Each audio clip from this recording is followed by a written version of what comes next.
Muito boa noite, caro telespectador e internauta que assiste a esta edição do programa Nas Margens do Chivev, quando uma vez mais vamos então interagir com o professor Cambrão para podermos descortinar os assuntos que marcam a atualidade nacional, sem nos esquecermos da cidade da Beira, que é de onde nos vai falar o professor Cambrão, onde também está a decorrer um braço de ferro entre a idilidade e também alguns exploradores de solos naquele ponto do país, uma vez que a idilidade decidiu suspender esta atividade, uma vez que a ponte principal que dá acesso a essas áreas está ainda em construção, algo que parece não estar a ser recebido de bom grado. Professor Cambrão, este problema já está a criar outras situações.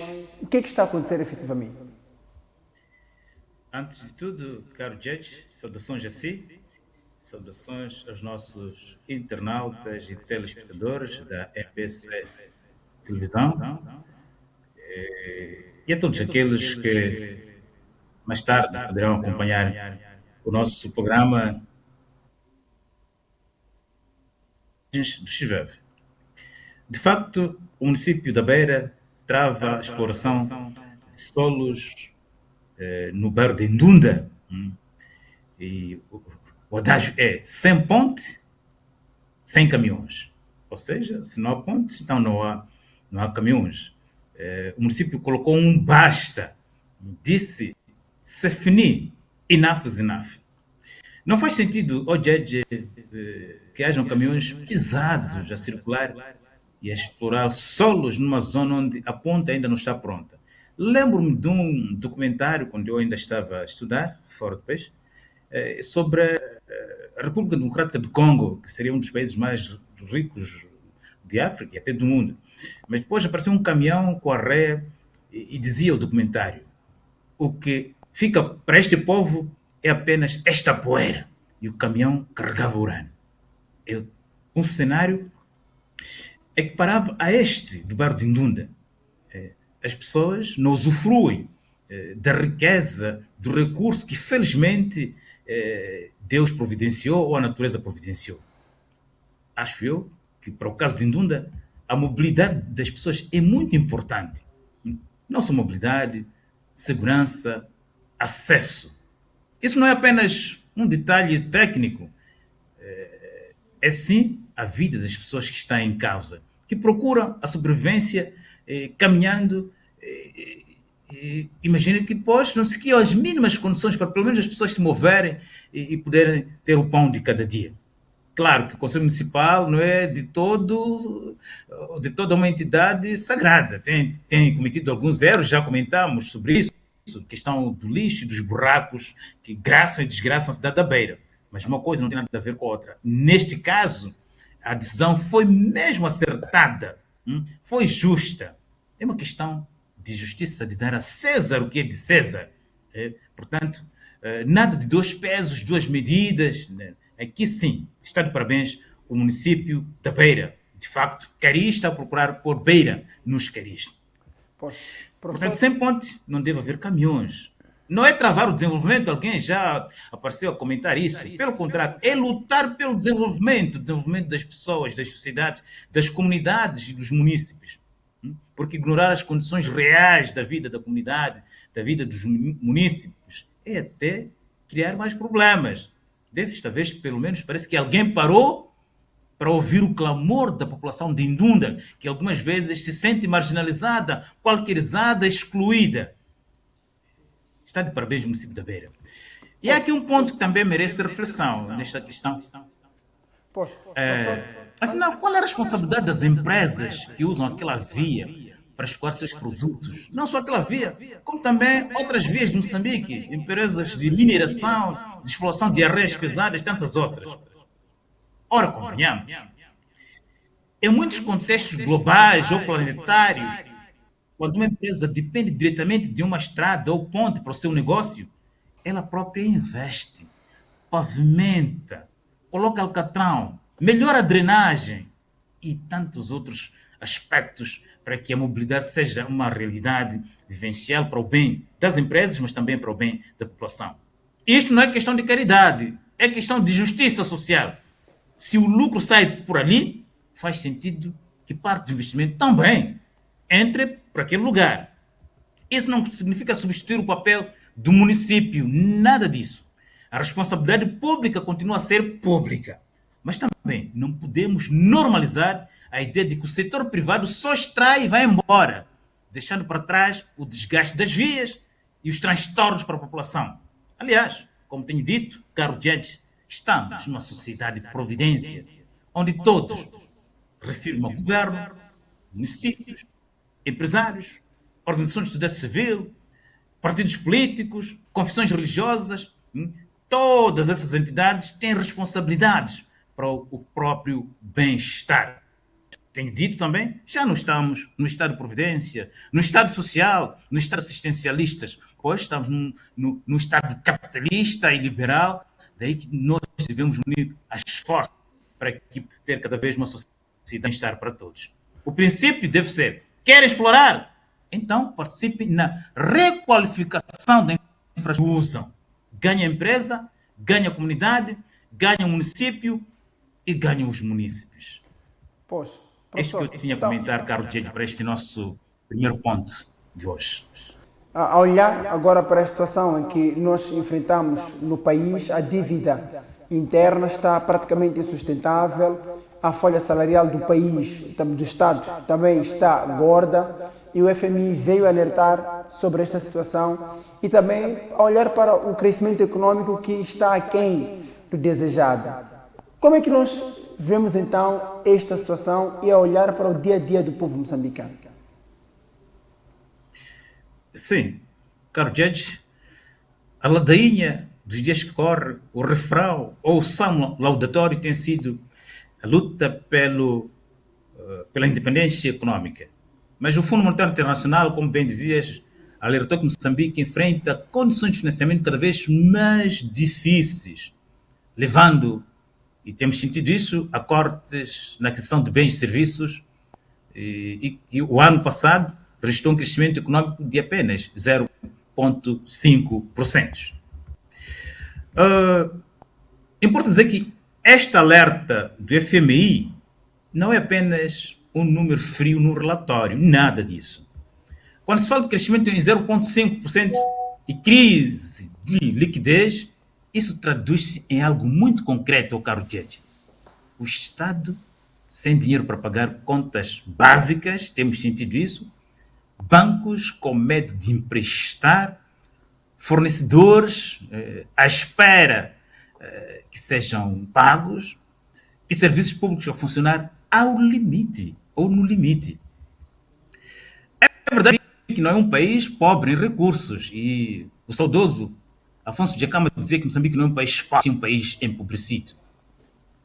Então, Moçambique não é um país pobre em recursos minerais, energéticos, hídricos. Pelo contrário, temos gás na bacia de Rovuma, carvão em Tete, areias pesadas em Moma, Chibuto e até Jangamo, grafite em Ipepe, há pouco tempo foi inaugurada uma fábrica, recursos hídricos, potencial agrícola enorme, Angônia, Chocwe, Lixinga, uma costa estratégica e portos importantes, empresas como a Total Energies e ExxonMobil operam e têm projetos ligados ao gás. A Vale, Rio Tinto, explorou carvão em Tete durante anos. O Porto da Beira e Maputo são estratégicos, são corredores estratégicos para a região, não só para Moçambique. Portanto, somos um país abençoado. Então, a pergunta que se faz é: como é que um país com tudo isto continua com hospitais sem medicamentos, sem água, sem sabão? Aqui na cidade da Beira, o Hospital Geral, há pouco inaugurado, está com problemas de água. Depende de um caminhão-cisterna. É só imaginar.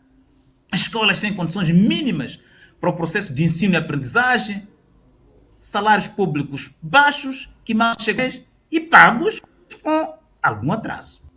Há aqui alguns pontos que precisam de serem ditos com franqueza e realismo. Primeiro, caro Judge, os recursos só se transformam em desenvolvimento quando há boa governação, boa negociação dos contratos. Já estamos agora a lutar com a Mosal. Né? Quando há transparência fiscal, capacidade de arrecadar impostos. E a pergunta que se faz é: por que não conseguimos arrecadar impostos? O que falha? prestação de contas, a famosa accountability no âmbito da good governance ou boa governação. E, sobretudo, gestão responsável, a tal boa governação ou governança. Caso contrário, o dinheiro circula, mas não fica. Ou fica concentrado nos cofres de algumas pessoas. Os tais famosos nhonguistas, os cartéis, as raposas, os fantasmas. E aí sentimos algumas vezes que será que o nosso país está gangsterizado? O segundo ponto. Depois das dívidas chamadas ocultas, que eu chamo de incultas, que envolveu algumas empresas que todos nós conhecemos, o país perdeu credibilidade e não. Arrisco a dizer que isso encareceu o crédito e travou até investimentos. Para não falar também dos sequestros que inibem investidores, empresários e até empreendedores.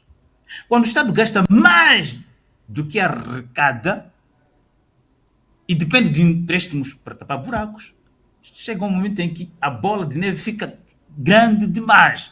E eu tenho dito, caro Judge, infelizmente, nós somos um país despesista. O Estado é despesista. Isto não abona a um país que está na tanga e procura sair do marasmo da pobreza, mas é um país despesista. Pois. Terceiro, desigualdade e captura de rendas. Quando contratos são pouco transparentes, o tal secretismo, quando benefícios fiscais são excessivos ou mal fiscalizados, quando elites político-económicas se misturam, o resultado é previsível.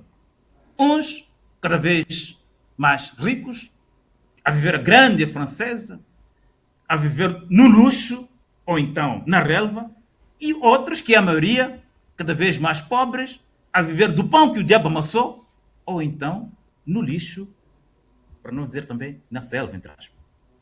Dizer que Moçambique é um país doente, até pode ser demasiado, essa expressão.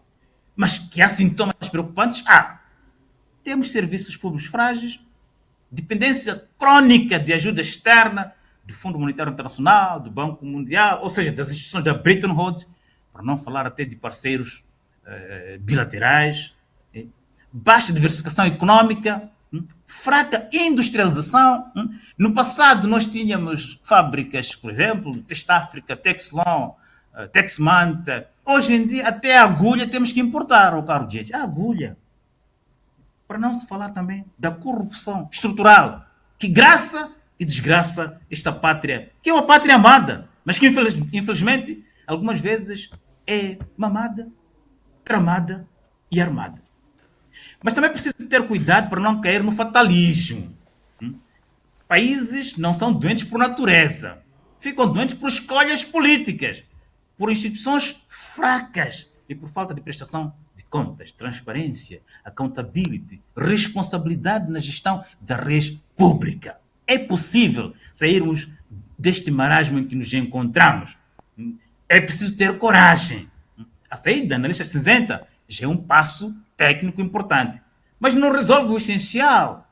Precisamos de reformas profundas na gestão da dívida, por exemplo, na transparência dos contratos extrativos, parece que ainda há secretismo, no combate real à corrupção, o tal cancro que, como eu disse, que graça e desgraça ao país, e dar prioridade a setores como a saúde e a educação. Se o nosso maior valor é a vida, como que a saúde, como um hospital geral não tem água, tem problema de sabão e tantas, para não falar luvas ou material para análises ou até para operações cirúrgicas. A questão central não é se o país é rico ou pobre, é quem controla a riqueza, como ela é distribuída e se o Estado funciona para o cidadão comum ou então para alguma elite. E aqui sinto que há alguns gangsters que capturaram o Estado. Será que o nosso Estado está capturado? Até pode, mas é possível. O que eu tenho dito, Judge, São Francisco, o patrono da Universidade Católica de Moçambique, diz que as duas lindas filhas da esperança são a indignação e a coragem. Agora estamos indignados, mas que haja coragem para mudarmos o rumo dos acontecimentos. Moçambique não é um país sem futuro. Não, é um país com futuro. Pois. Estamos num momento crítico. É possível reorganizar o país. É possível que com a riqueza toda que nós temos, não sejamos dependentes absolutos das instituições de Bretton Woods. É preciso termos coragem política, como eu dizia. Não podemos continuar com o despesismo estatal. Somos pobres, mas estamos lá a viver como se fôssemos um país rico. Não, temos que reconhecer a tal sobriedade estatal. Já falei numa outra ocasião. Às vezes precisamos de uns 3 carros para os nossos dirigentes viajarem e não uns 10 carros. Agora, Então, termino essa parte com palavras São Francisco. Até aqui, nada ou pouco fizemos. Reconhecemos, pensamos. E como Santo Agostinho, a indignação não termina apenas na indignação. Haja coragem para a mudança estrutural.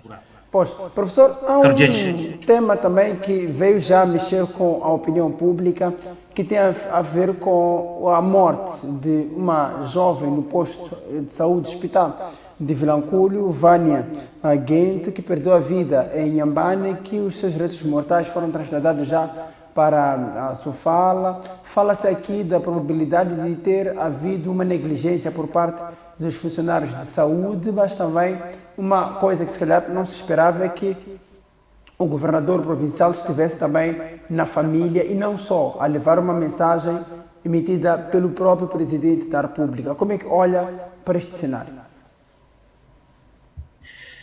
Bom, sim, é o caso da morte da Vânia no hospital rural de Vilanculo. É um caso que chocou e choca, mas não é o único caso. Há outros casos.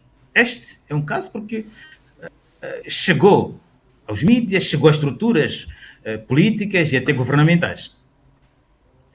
Quando acontece algo assim dentro de um hospital público, a primeira coisa que vem à cabeça é o que falhou? O que falha?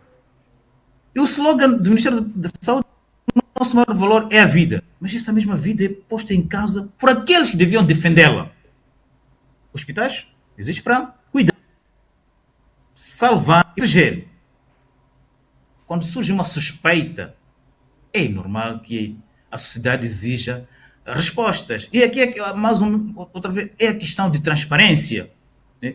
E segundo aquilo que soubemos, houve transferência de dinheiro para que pudesse ocorrer a operação, a cirurgia, e depois atraso no processo, e porque falta isto e aquilo, faltam luvas, falta aquilo. Nós estamos a pauperizar um importante que é a saúde. Hoje não há uma outra vida terrena, física, pelo menos. Depois a pessoa partir, já partiu para de vez. Então tudo deve ser feito para que a vida humana se torne uma vida vivencial. Mas o que nós sentimos, parece-me que houve alguma negligência pelas narrativas, parece-me que houve falta de responsabilidade, e tenho dito, um Estado responsável deve responsabilizar. Temos tido conhecimento de muitos casos desta natureza, não sabemos como que os casos terminam, não se sabe como que os casos terminam, se há uma, digamos, comiseração ou compaixão por essas pessoas que cometem atrocidades. O que se pode sentir, o que se pode notar é que isso vira efeito dominó. As pessoas passam a não ter responsabilidade. A responsabilidade significa que cada setor deve responder pelas suas ações ou omissões até. Não basta reconhecer que houve um erro, daqui a pouco havemos de ver a direção provincial reconhecer, é necessário identificar quem falhou, por que se falhou, se não houve controle, se não houve supervisão. Então, e em função disso, responsabilizar. Um Estado responsável deve responsabilizar para que a pessoa que cometeu o erro não cometa novamente o mesmo erro e os outros aprendam. A pessoa lhe foi imputada. Só assim teremos confiança nos nossos hospitais. E reclamamos que lá na zona rural as pessoas têm medo de ir para o hospital. Como se pode ir para o hospital com um atendimento desta natureza? Desumano. Para não falar dos maus tratos que as parturientes têm tido. Esse é um daqueles pecados que bradam os céus. Bem, eu não sei onde está aquele princípio de Hipócrates, a ética médica. Fazer bem ao paciente, beneficência, e nunca causar dano, maleficência. Ou seja, em latim, bono facendo, malo vitando. O bem deve ser feito e o mal deve ser evitado.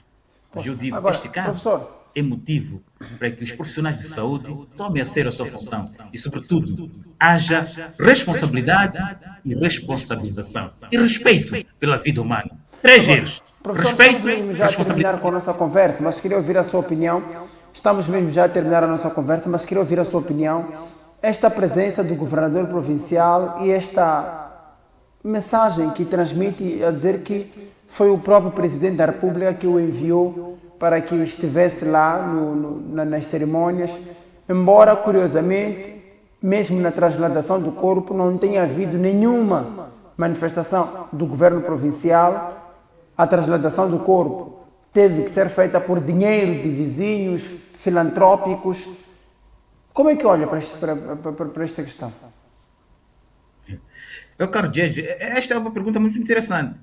Parece que as coisas funcionam quando o chefe manda. Não sei se o chefe não tivesse mandado, haveria de fato essa presença do governador. E ele foi bem claro. Veio a mando do presidente da República. Primeiro, para apresentar condolências. Segundo, até convida a família enlutada para que depois do funeral a família se dirija ao gabinete do governador. A pergunta é necessário que seja o presidente a dar ordens? Já houve apelo para que houvesse ajuda, porque a família tinha dificuldades em trasladar o corpo. Olha, então temos que todos esperar pelo presidente da República. As coisas só devem andar quando o chefe manda. Aqui está a questão da consciência ética, da responsabilidade e da responsabilização e do respeito pela vida. Quem está para governar deve estar atento e não precisar do comando presidencial. Oxalá que a partir disso, os nossos governantes, desde governador, presidente dos municípios, administradores, chefes dos postos, saibam que a sua missão é governar a coisa pública, é governar o povo e não apenas fazer o bem quando o top manda. Isso seria um teatro governamental, governativo. Então não podemos esperar orientações superiores. A não ser que o governador não tivesse conhecimento. Se assim for, está bem. Mas se é que tiver esperando ordens superiores, não sei se a vida funciona apenas com ordens superiores. A vida funciona quando temos consciência da nossa missão, da nossa responsabilidade e somos responsáveis por aquilo que fazemos. Pois. Muito obrigado então, professor, por este dedo de conversa que nos proporcionou hoje para esta edição do programa Nas Margens de Chivev. Sabemos que está mesmo a arrumar as malas para chegar às terras lusas e esperamos que a viagem corra muito bem, professor. Muito bem, caro Jeje, eu vou visitar também lá o Alvalade, pois somos amigos, somos vizinhos. Muito bem, professor, fique bem, estamos juntos. Caro telespectador internauta, ficamos por aqui, voltamos próxima semana com mais uma edição do Nas Margens de Chivev. Boa noite, fique bem.